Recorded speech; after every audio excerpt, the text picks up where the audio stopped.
اه بابا تو اتاق من چی کار میکنه؟ لپتاپ منه جلوت بازه؟ بله. پسوردش هم بلد بودی؟ بله.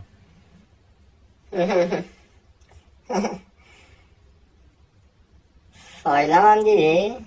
چه باحال بود؟ آره دیدم، خیلی باحال بودن،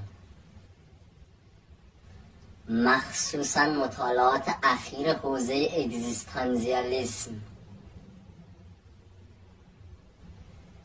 تو سیو میکردی فیلم های مستهجن، شاید نمیزدم روش، حیا میکردم. گفتم اگزیستانسیالیسم، بچه من و این گوزا لابد دنبال مطالعه است. زدم روش دیدم بله خیلی دنبال مطالعه. آفرین پسرم، باری کلا چشمم روشن. چیزم زیست داریم ما امسال. من نمیفهمیدم خیلی رو کتاب.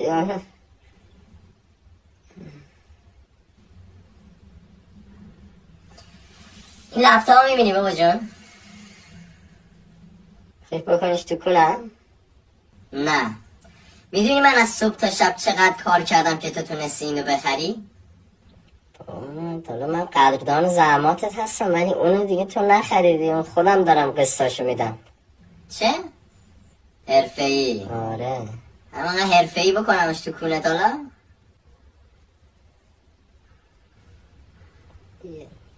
بکن دیگه اگه صلاح میدونی. خب